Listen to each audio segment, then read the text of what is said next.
it's your girl Racqui B, each and every Monday with the Rundown with Racqui B here on 100.9 FM WXIR, Rochester, New York.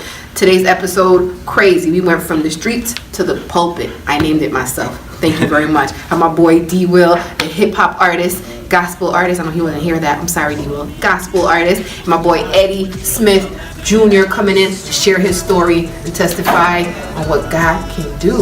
Amen. Jesus. Do you believe in miracles? I do. All right. Stay locked in. Go Racqui B.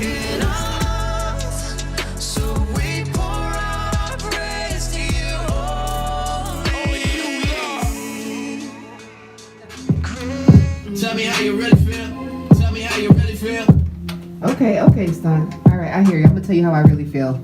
That's what I do here on the Rundown. I tell people how I really feel each and every Monday from 4 to 6, 100.9 FM WXIR.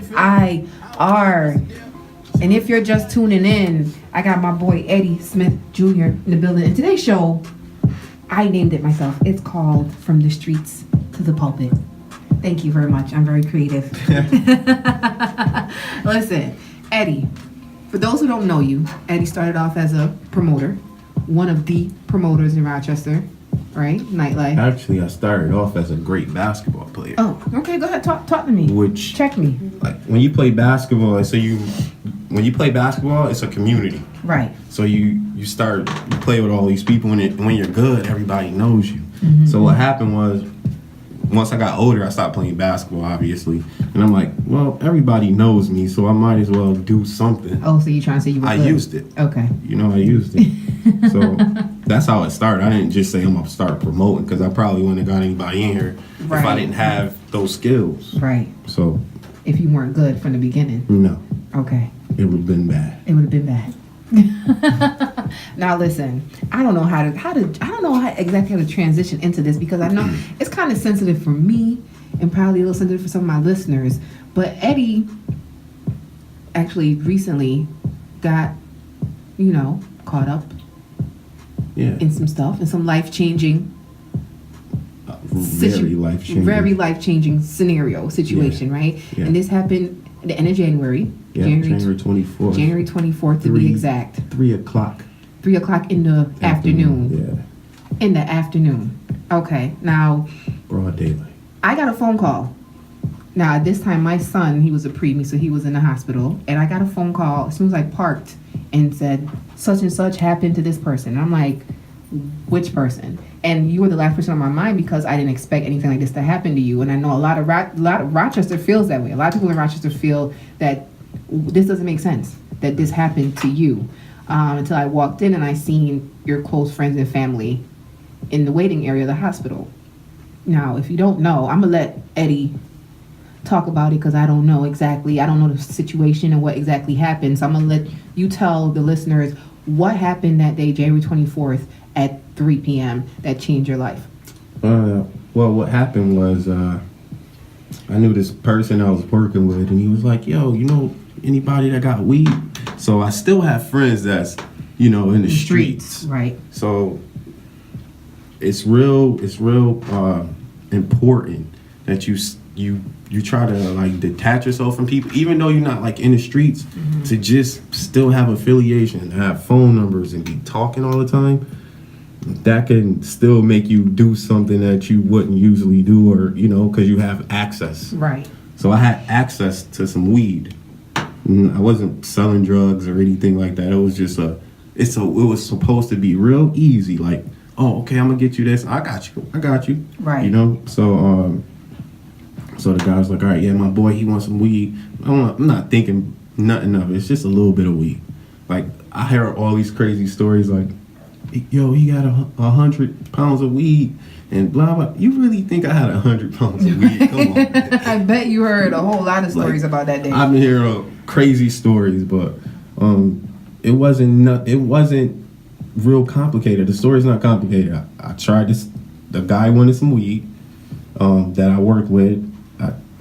He said his friend wanted some weed. His friend came. I told him to meet me on 2nd Street. It wasn't like I got shot on 2nd Street because I was on 2nd Street. That's just like my neighborhood, and I was at my friend's house on 2nd Street. So it wasn't like, it's because he was in blah blah blah, whatever. Because I could have been in East Henrietta, Webster, wherever I told him to meet me at. That's where I would have got shot. Okay. You know, so like, so I brought that interview. I didn't think nothing of it. The guy got in the car. I showed him the weed. He actually had the weed in his hand. And then he just, like 10 seconds after having the weed in his hand, he was only in the car for about 30 seconds. As soon as I gave him the weed, he just pulled the gun out. I was like, you know what it is. Now, I'm from the ghetto. I'm from the hood. So I already know not to do anything, you know. Once he got it, you know, whatever somebody's trying to rob you, you just let him get it. Right. Because it ain't worth your life. A chain, whatever it is, whatever's in your pocket, give it up. Right. And just, he'll go. Oh, right. Nah, not this time. Like, this dude got in the car and was already in a mindset of killing. Because we wasn't doing nothing. Boom, he shot my friend in the face first.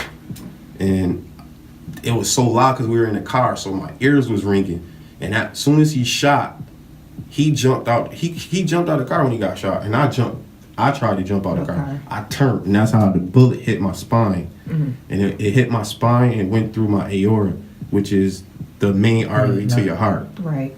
And you only have 3 minutes to make it to the hospital. So I'm on the ground. Now I'm on the ground. I got this feeling like, wow, what just happened to me?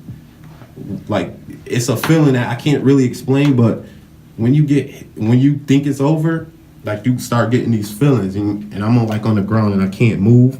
And I'm like, I can't move. And in my head, I'm like, please don't come around the car. Because if he come around the car and I can't move, he could just shoot me right in the head. Right. That's all I'm thinking. Because at this point, I'm like, oh, he's trying to kill us because we ain't do nothing for him to kill us. Like, we ain't do nothing for him to shoot us. We didn't try to, like, grab a gun or nothing. He just starts shooting. So I'm on the ground, and I'm like, so I start fading away for like 20 seconds, and then God just must have pushed me up, like, and I grabbed my phone and I called my friends because I knew they was around the corner. And I called them. I'm like, I got shot, and they like, stop playing. And I'm like, yo, I'm on the ground. I can't move. I'm shot. And they got there in like one minute, less than that. Pulled up, and they was just froze for a second. And they like, get up. And I'm like, I can't move. And they picked me up, threw me in the car. The cops were like on the street, but they weren't to the car yet. Mm-hmm. And I'm like, just pull up. Like, we gonna pull off because they gonna just hold us here and I'm gonna die. Right. And they just pulled off, and we went on like a high-speed chase because they don't, at this point, the cops don't know who's in the car and who shot who. They just know somebody shot and was shooting, and a car is right there. Now they chasing us to the all the way to the hospital.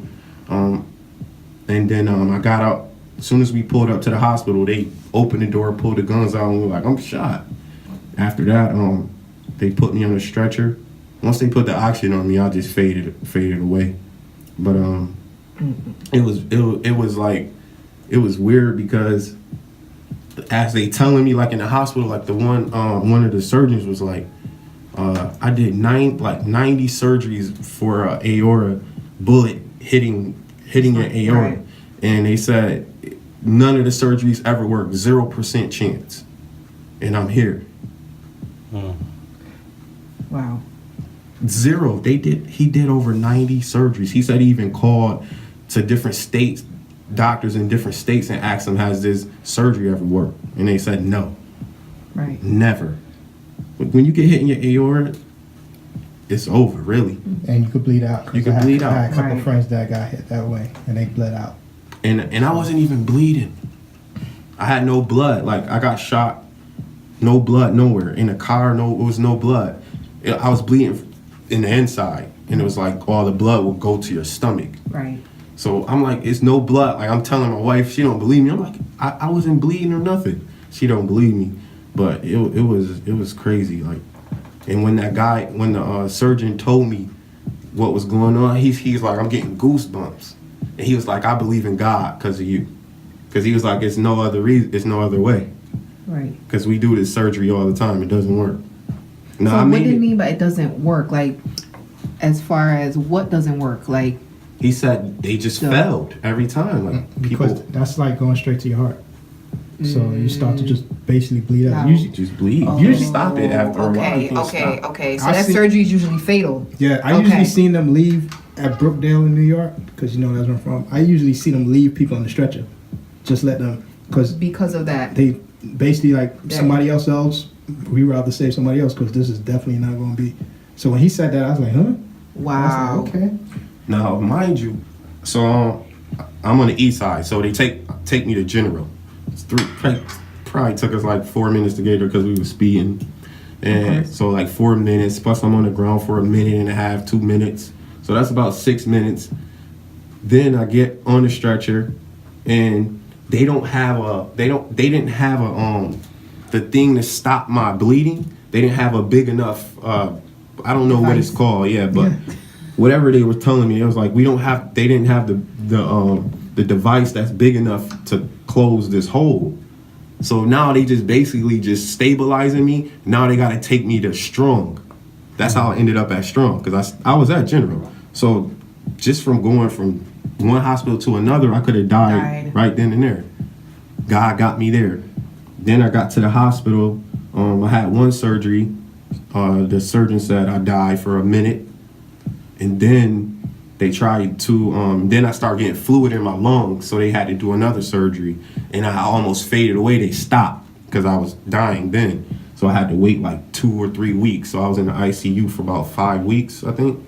They had me on the ECMO machine. That's basically the aorta, but it's a machine that's oxygenating your blood, putting oxygen in your blood, bringing it out. I had all these tubes in me, and all my blood was coming out, and then they'll bring out oxygen and brings it back in. So it's a lot of stuff like doctors are doing. It's awesome. Like, Was there a moment ever that you thought you wouldn't make it? when I or was first your hit faith? when I first hit the ground, I'm like, I just start praying. I already know, like I already prayed. I'm saved, and I repented. So I knew I was gonna go to heaven, but I thought I was about to die because I couldn't move, and I had a feeling that I never had before. Right. That like I'm dying, and I'm just laying there, like, you know what I'm saying? I'm just laying there, but they said also too, because I worked out every day, that I could handle the surgeries. So like even that was a blessing in disguise, to be healthy and working out every day. Right. And it was like, like if you weren't so healthy and working out every day, your heart wouldn't be able to take all Sustain all Right. these different surgeries. I had like 4 surgeries. You had 4 surgeries. 4 surgeries.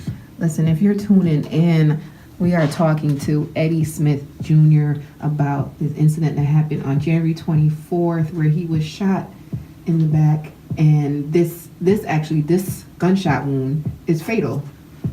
And 99%. we can say it's a miracle in God that actually sustained him through this whole incident. Listen, this is the Rundown with your girl Racqui B. We have more with Eddie Smith Jr. right after this music break. Stay locked in.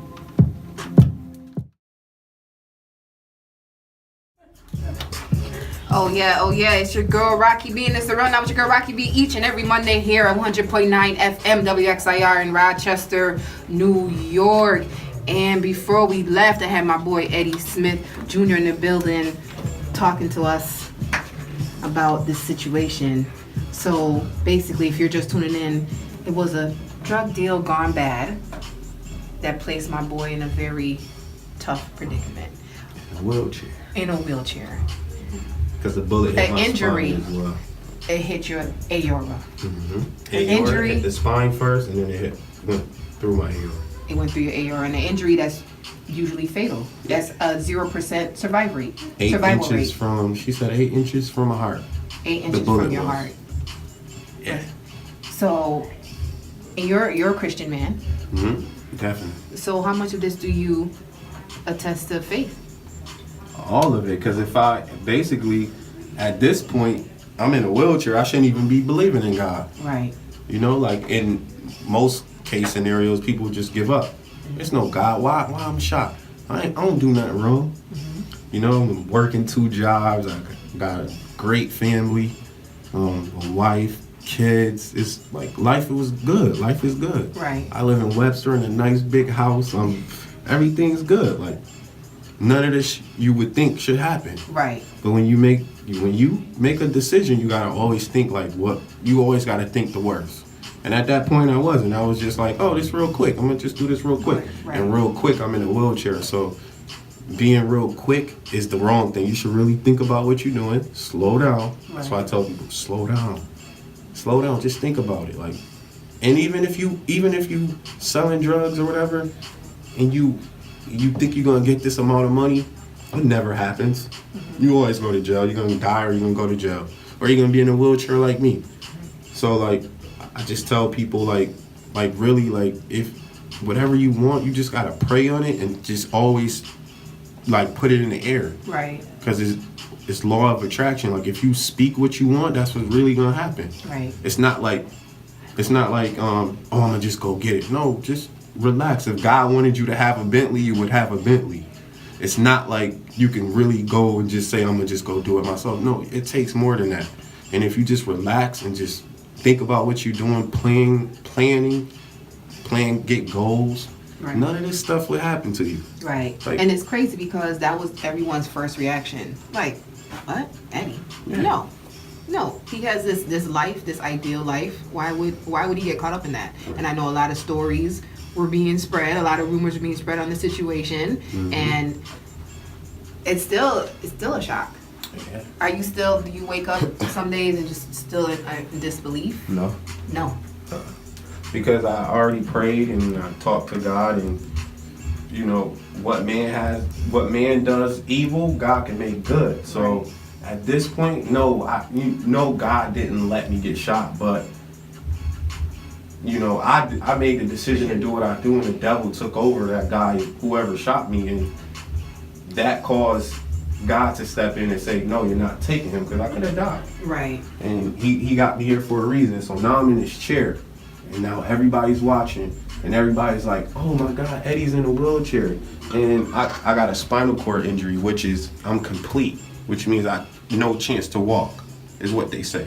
Is what they say. Exactly. Yeah, because it's not even attached just a little bit. Usually, like it's different areas of spinal cord injury, and everybody's is different because you have a different injury. The bullet hit somewhere. You might play football. It might stretch, but you know, like you can rehab, and nerves don't grow back. So at this point, you know, they working on different things like neurology stuff, like electrodes and all this different stuff that they don't even know how it really works. So they got all this test stuff, but I wouldn't do it. But God has me in this chair, and now it's my time to work for God and show people like God is real. And what's gonna happen is I'm gonna stand up, and then y'all gotta believe in God, Right. Because I have a 0% chance to walk. So when I walk, don't think a doctor or some technology did it. It's not. Well, you had a 0% chance to live. Live. Exactly. So So that in its own self is a testimony, but people don't get touched by stuff like that. Right. People think the doctor did it. now, but you know how people get touched? Exactly how. When I The stand up. No, not even just that. Like how you got touched from God is by you being in the situation you Right. was. You know what I'm saying? So your next touching is you're gonna, minister to somebody else by getting up out of that chair. They're like, yo, how that happened? Exactly. I gotta go talk to the man that he got going, and then they gonna come to you and be like, so how I get down with this? Yeah, because you got to think like a lot of people don't really believe in God, but they do, but they don't. No, right. And sometimes you need God to show his power. So it has to be something extreme. This is extreme. I'm just telling you, when I stand up, everybody in this room need to go get saved if you're not. Like, that's confirmation. Everybody's watching, everybody listening. When I stand up, I'm going to be jumping around, I'm going to be preaching, I'm going to be everywhere. I'm going to be on the news. It's going to happen. So when I do, just come on with me. Take the ride, because then you know, like, it's real. Like, it's real now, but when I stand up, then you it's zero. Second guess. Come on, you got to give it up. Like, stop fighting. It's real. So that's what's going to happen. It's going to be like a miracle. So you're not doing no physical therapy. Yeah, I do physical therapy Okay. just for my upper body. Your and, strength, right? You know, because that's what I'm using, my arms. Luckily, I was already strong, so I'm just trying to get all my strength back. But I got a good body they said, you know, if I'm in a wheelchair, I have a good body for it because I got long arms, long legs, and I'm strong. So I'm good. You still managed to be conceited, huh? I'm good I have though. a Like strong body. people always be like, "Why are you so happy? Like, Right. why are you not sad?" And you know, even like when people come to like, you have like these social workers come over and they talk to you and do you need to go to therapy and all this? And I'm like, no, I go to church. I believe in God. Like in my brain, I'm thinking it's normal to me, but to them, they like, nah. You young, you just in a wheelchair. If you were old, it would be different. But most people in your predicament, they're stressed out. They need help, and they gave me all these depression pills, and I ain't take one yet. Right. Like I go to sleep fine. I don't have nightmares, cause I prayed. I asked God to get all that energy out of me. You know, like so when I go to sleep now, I just go to sleep. I don't have those shooting nightmares. Right. Now when I'm up, I think about it. Like I'll think about the situation, but most of the time I'm thinking, what if I would have moved this way, or what if I would have? Yeah. That's the only thing, what ifs. Right? Because I know better, and like me being in the streets, and I'm with a street person, like the person that got shot, like in the streets too. So you can't say I can't say in my mind, like, man, I ain't know what I was doing, because I knew what I was doing. I just wasn't caring. Like I didn't think it was nothing wrong. Like the situation, I think nothing was gonna happen. Yeah, it was something quick and easy. Yeah, quick and easy. Right. And a lot of people do a lot of quick and easy stuff, and they in prison, they get dead. You know, like a lot of people do quick and easy stuff, and usually when you do the quick and easy stuff, that's when stuff happens, because your guard is off, your guard is down. You thinking fast. You just trying to, and you're done. You know, like, but that's how it usually happens. Because when you on your guard, like first of all, I messed up when he got in the car. He was in the back seat. You never supposed to do that. Right. But the whole day, so when I got the weed, my other friend, he was like, and he never even says positive stuff at all. He's just like, you don't need to, man, don't do that. And he into this stuff. Like usually he'd be like, come on, let's go. Right. And he was like, I ain't going. That's why I knew where they was at. So when I got shot, I called them. They was just around the corner. So they was like, nah, I ain't going, you know, I ain't going. So when I got there, it was just like where he kept saying, he was like, nah, you ain't got to do that. So then when my friend got in the car, we was just chilling and I'm telling him what was going on. So the dude walk up and he like, it looked like he got a gun. Still we not thinking. Yeah. Cause it's just the money and I'm trying to go. So I had like two, like God is funny. Like he gonna talk to you. Like, well, he has a sense of humor. He talks to you. So I was at one spot first. I told him to meet me somewhere else. So I pulled up, and I had a funny feeling when he pulled up. I'm like, I'm out. So that was God telling me to leave. So then, like 15 minutes later, he like, yo, where you went? And I'm like, I'm on 2nd Street. Come on 2nd Street. Now I'm like, all right, forget it. That was the second time, because the first sign was him, my friend, telling me don't do it. And then it was me leaving. And then the third time was my friend saying he see a gun. But he not like, yo, pull off. We not thinking like that. So God was trying to turn me away the whole time. And I just was fighting usually I listen. But I was just trying to hurry up, get it done, get a couple of dollars and go. You know? And like, you gotta listen. Because usually when God talking to you, it's for a reason. Like he's really trying to save you from whatever dumb stuff you about to do. It might not be as dramatic as what happened to me, but it could be. You don't ever know. It could have been 100 times when God told me to not go somewhere or not do something, and I did it, and nothing happened to me. But I would never know because I didn't go. You know. Right. So you gotta just always listen. Listen to that voice. That voice is real. Yeah. That voice is real. Well, listen, Eddie, you are such an inspiration, because God, I do believe he gives his toughest battles to his strongest soldiers. Definitely. Because God knows that me, I can't do certain things, you know, because I'm weak and I can't handle certain things. So he knows what to give me. So for you to have this positive mindset, because I would probably be taking all these depression pills. Like I would be like, refill. For you to have this mindset, it's amazing. And it's a testimony to God's way of changing your mind, your heart, your spirit, and it's It's real. It's I can't definitely even. real. I can't even say anything. I'm pretty much speechless because I can't. Your mindset right now is remarkable. Yeah, I just wanna commend you. I wanna tell my story, but I also wanna like, get to the youth and touch them, Right. and let them know that like if you slow down and you plan and you have goals, you will reach everything that you want. You do not have to do anything illegal, anything quick, fast, stupid. You don't have to do it. Like it's easy. It's hard, but it's easy. Like if you really think about it, if you just sit down and think about what could happen to you, most of the time you're not gonna do it. But it's people that don't care. Right. Like, but I just want to touch the youth and let them know like This is your purpose. This- Did you even have thoughts of working with the youth before this happened to you? yeah, I was actually gonna through church and stuff. We were gonna start something. My wife, she has she calls what does she call it? 21st century. So it's a group of us that from church that come together, and then we have like events. We're gonna have events like D. Will. He did an event with us before. He rapped. Yeah, he was in there. A club. It was like It was a Friday night too. It was like crazy. We had food, and he was in there. He had everybody jumping You got up. that energy, man. Yeah, he was grabbing people like, "Come on, get up!" And like people, like where you would tell people to come up to the pulpit and stand, he had them up there dancing. It was crazy. He powerful. Like it was crazy. Only you all can do this. Turn the church into the club. Yeah. So, like, my wife, she's really like important too. Like through all of this, she like the first 10 days, I think they said like she didn't leave. The doctors kept telling her to leave.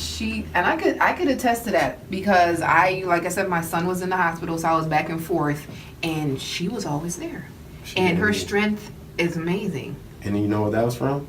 From her mom, her dad, and praying. She like if it was so much stuff going on. Like my whole family was fighting. Like when bad stuff like this happened, people don't know how to handle it.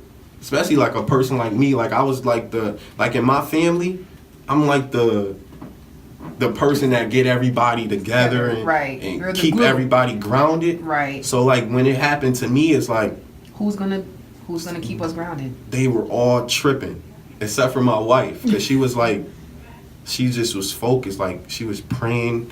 And like the whole time, like she said, she was just praying over me. Like I was asleep, so she was just praying and talking to me the whole time. Cause I was watching something the other day. I forgot what movie it was, but he was reading to his daughter, and she was in a coma. And I'm like, that really worked? And she was like, I was doing that to you. Mm-hmm. And I'm like, oh, so. And I remember some of the dreams, and now I understand what like it really worked.